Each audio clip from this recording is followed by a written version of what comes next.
Martin Stránský, zakladatel společnosti BitPlus, je s námi ve spojení. Dobré odpoledne přeju.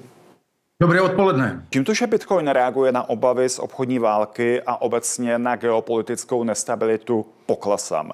Narážím na to, že reaguje přesně obráceně jako zlato, které je považováno za bezpečný přístav. Tak mě zajímá, proč Bitcoin není tím bezpečným přístavem. On prokazuje, že je Bitcoin bezpečným přístavem, to bych si s vámi dovolil nesouhlasit. Nicméně je to velmi těžké. Když máte strach, tak prostě překlopíte hotovost, teďka nechci říct do zbraní nebo do něčeho podobného, ale prostě radši si uděláte zásoby, než abyste měl jakoukoliv de facto nějakou měnu, krom toho zlata, které je prověřeno tisíce lety. A to je ten důvod, proč se Bitcoin nechová jako zlato, že není prověřen tak dlouho? Já si myslím, že je to postaveno na té časové ose.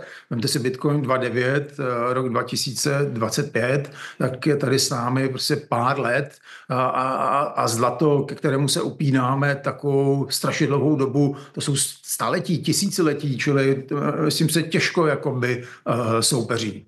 Když se na vývoj ceny Bitcoinu podíváme z dlouhodobějšího hlediska, tak za ten poslední týden přidal 7,4%, za poslední měsíc 22,7%, za poslední rok 56,6%. Jak to hodnotit? Já to hodnotím tak, že na pozadí vůbec těch kryptoměn vzniká neuvěřitelná spousta dalších a dalších projektů, o kterých my ani nevíme, že jsou.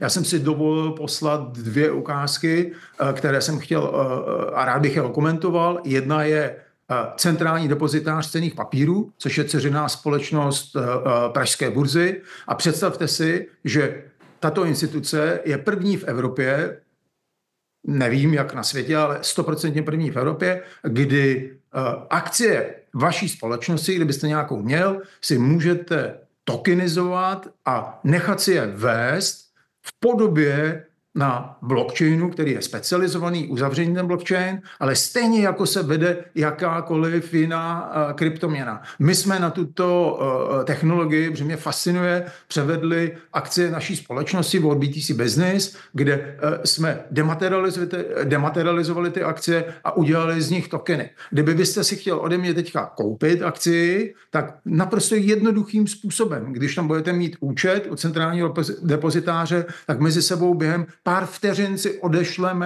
odešleme akcie.